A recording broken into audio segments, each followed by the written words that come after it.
Hello बच्चा लोग, कैसे हो बेटा? So today we are going to start a chapter continuity and differentiability. Continuity and differentiability calculus का बहुत इंपॉर्टेंट चैप्टर है कि जैसा कि आप लोगों को पता है कि 12th क्लास में सीबीएसई में आपके पूरे कैलकुलस का 35 to 40 मार्क्स का वेटेज होता है, जिसमें कंटिन्यूटी एंड डिफरेंशिएबिलिटी आपके 6 to 7 मार्क्स का आता है। ठीक है, और ये आपका कंटिन्यूटी एंड डिफरेंशिएबिलिटी कैलकुलस का बेस है।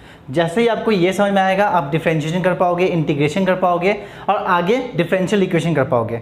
सो इस चैप्टर के स्टार्टिंग से सारे कंसेप्ट को अच्छे से समझिए, क्योंकि अगर ये आपको आ गया तो आगे के चैप्टर्स और इजी है, आप इजीली इसके क्वेश्चंस को सॉल्व कर पाओगे। ओके, सो स्टार्ट करते हैं आज का chapter continuity and differentiability. Okay, so जब भी कंटिन्यूटी जो वर्ड है आपको सुनने मिलेगा तो इस वर्ड का मतलब क्या होता है? कंटिन्यूटी मतलब लगातार। सपोज मान लो मैंने कोई रैंडम फंक्शन लिया y is equal to f of x, और इस फंक्शन का मैं ग्राफ ड्रॉ करूंगा, रैंडमली ग्राफ ड्रॉ करूंगा। तो देखिएगा, इस ग्राफ को बनाने के लिए मुझे पेन को लिफ्ट करने की ज़रूरत नहीं पड़ रही है। ठीक है, मतलब इस ग्राफ में कहीं भी ब्रेकिंग पॉइंट नहीं है, और अगर किसी ग्राफ में कोई ब्रेकिंग पॉइंट नहीं है that means function is continuous. ठीक है, अब ये तो मैंने कोई रैंडम फंक्शन ले लिया। ठीक है, अब जैसा कि आपने क्लास 11th में कुछ बेसिक फंक्शंस पढ़े होंगे, like y is equal to x cube. X cube आपका क्यूबिक फंक्शन है। ठीक है, सो हम स्टार्ट करते हैं बेसिक फंक्शन से कि इसका ग्राफ कंटिन्यूअस बनता है कि नहीं बनता है। सो एक्स क्यूब का ग्राफ आपने क्लास 11th में पढ़ा था कि एक्स क्यूब का जो ग्राफ होता है वो होता है इस तरह से, ये आपका एक्स एक्सिस, ये आपका वाई। सो आपने देखा इस ग्राफ को बनाने के लिए मैंने कहीं भी मार्कर को लिफ्ट नहीं किया है, दैट मीन्स ये फंक्शन भी क्या है हमारा, कंटिन्यूअस है। ठीक है, और एग्जांपल्स देते हैं। सपोज मैंने y इक्वल टू ले लिया मॉड x फंक्शन, इसे बोलते हैं मॉड्यूलस फंक्शन।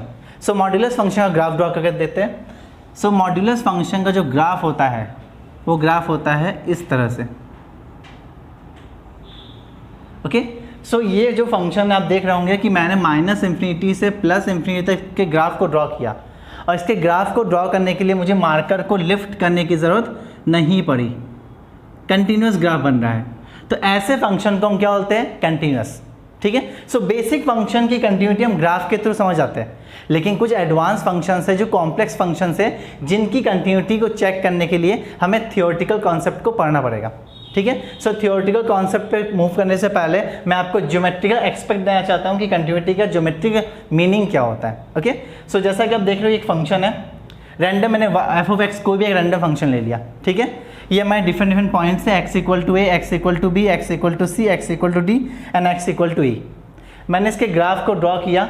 जैसा कि आप देख रहे हो कि x इक्वल टू ए पे ये ग्राफ क्या हमारा कंटिन्यूअस है, कहीं से भी ब्रेक नहीं कर रहा है।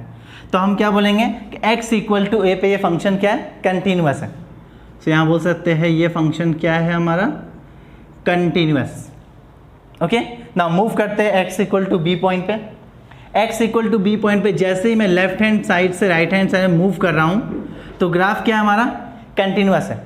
और ग्राफ कंटिन्यूअस है मतलब कहीं पे भी ब्रेकिंग पॉइंट नहीं है, और ब्रेकिंग पॉइंट नहीं है मतलब फंक्शन क्या है, कंटिन्यूअस है।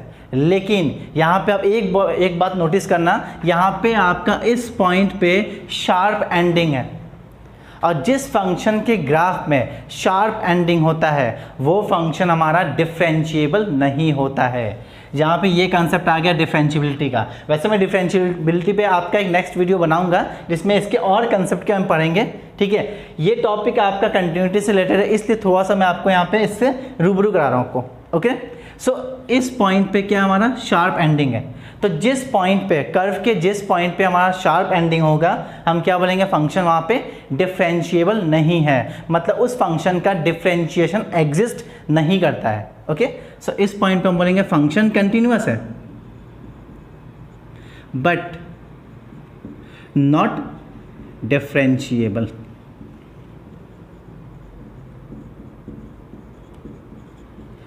देखो बच्चा लोग, इस ग्राफ से हमारा कंटिन्यूटी और डिफरेंशिएबिलिटी का सारा कंसेप्ट क्लियर हो जाएगा अगर आप इसको अच्छे से पढ़ोगे। ओके, नाउ मूव करते हैं आगे सी पॉइंट पे। सी पॉइंट पे देख रहे होंगे आप लोग को यहाँ मिल रहा क्या, एक होल। और एक बात हमेशा रखना, जब भी किसी फंक्शन के ग्राफ में अगर किसी पॉइंट पे होल मिल जाए मतलब वो फंक्शन डिसकंटिन्यूअस है। अगर होल मिल जाए मतलब वो फंक्शन क्या है, डिसकंटिन्यूअस है। अभी मैं ग्राफिकली बात कर रहा हूँ, थियोरटिकल बात नहीं कर रहा हूँ। थियोरटिकल एक्सपेक्ट हम आगे पढ़ेंगे नेक्स्ट वीडियो में, अभी सिर्फ ग्राफिकल कंसेप्ट की बात कर रहा हूँ। ग्राफिकली मैं आपको बताता हूँ कि अगर कोई भी मैंने रैंडम फंक्शन लिया है, अगर रैंडम फंक्शन बनाने में अगर वहाँ पे आपको होल दिखता है किसी पॉइंट पे, सपोज मान लो मैंने x इक्वल टू सी मान लिया है, तो मैं बोलूँगा x इक्वल टू सी पे ये फंक्शन क्या है, कंटिन्यूअस नहीं है, बिकॉज सी पे क्या है, होल है, और होल है मतलब फंक्शन वहाँ पे ब्रेक कर रहा है। मैंने कहा था जब भी कोई ग्राफ आपका ब्रेकिंग पॉइंट शो करता है मतलब वो कंटिन्यूअस ग्राफ नहीं होता है, मतलब फंक्शन भी कंटिन्यूअस नहीं होगा। ठीक है, तो यहाँ पे हम क्या बोलेंगे कि ये फंक्शन नॉट कंटिन्यूअस है, और we can say it is discontinuous function, not continuous function. और एक बात हमेशा रखना, अगर कोई फंक्शन कंटिन्यूअस नहीं है तो वो डिफरेंशिएबल भी नहीं होगा, बट उसका अपोजिट ट्रू नहीं होता है। ठीक है, याद रखना, जब भी कोई फंक्शन कंटिन्यूअस नहीं है मतलब वो डिफरेंशिएबल भी नहीं है। पर अगर कोई फंक्शन डिफरेंशिएबल नहीं है तो ये ज़रूरी नहीं है कि वो कंटिन्यूअस हो या नहीं हो, उसे हमें इसको चेक करना पड़ेगा। पर अगर फंक्शन कंटिन्यूअस नहीं है मतलब वो डिफरेंशिएबल भी नहीं है, 100% श्योर है, चेकिंग करने की ज़रूरत नहीं है आपको। ना मूव करते हैं नेक्स्ट पॉइंट पे, x इक्वल टू डी पे आप देख रहे होंगे कि हमारा इस पॉइंट पे दो पॉइंट, एक तो होल मिल रहा है और इस पे वैल्यू जो मिल रही है फंक्शन की वो अब डिफरेंट मिल रही है। मतलब हम बोल सकते हैं फंक्शन की वैल्यू और लेफ्ट हैंड लिमिट की वैल्यू, राइट हैंड लिमिट की वैल्यू डिफरेंट आ रही है। ठीक है, मतलब ये फंक्शन भी क्या हमारा नॉन कंटिन्यूअस है, और वी कैन से डिसकंटिन्यूअस है। ठीक है, ओके, नाउ मूव करते हैं नेक्स्ट लास्ट पॉइंट पे, x इक्वल टू ई पे। x इक्वल टू ई पे देख रहे होगे कि ग्राफ आपका कहाँ जा रहा है, इंफिनिटी की तरफ जा रहा है। और जैसा कि आप सबको पता है कि इंफिनिटी क्या होता है, डिफाइन नहीं होता है, मतलब फंक्शन की वैल्यू ई पॉइंट पे डिफाइन नहीं है। मतलब अगर फंक्शन की वैल्यू डिफाइन नहीं है तो फंक्शन हमारा क्या है, कंटिन्यूअस नहीं है, क्योंकि यहाँ पे ग्राफ क्या कर रहा है, ब्रेक कर रहा है। तो हम बोलेंगे इस पॉइंट पे भी क्या है आपका, not continuous. Okay, and not continuous मतलब नॉट डिफरेंशिएबल।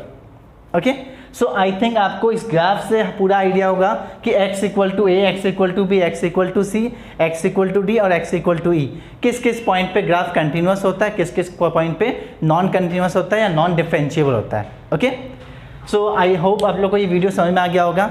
नेक्स्ट वीडियो में हम इसका थियोरेटिकल कॉन्सेप्ट पढ़ेंगे कि कौन कौन सी कंडीशंस होती है जिससे हम पता कर सकते हैं कि फंक्शन कंटिन्यूअस हो कि नहीं हो, और क्या क्या रीज़न हो सकते हैं किसी भी फंक्शन को डिसकंटिन्यूअस होने के लिए। ठीक है, सो अगर आपको इस टॉपिक में कोई भी डाउट आता है प्लीज़ कमेंट बॉक्स में कमेंट कीजिए। ठीक है, और इस टॉपिक में एक और बात बताना चाहता हूँ, इस टॉपिक पे आपको लिमिट का कंसेप्ट आना चाहिए। So if you want me to make a video on limits for the class 11th, please comment on the comment box. Surely I will make a video on limits. Okay, so thank you so much. Bye bye, take care.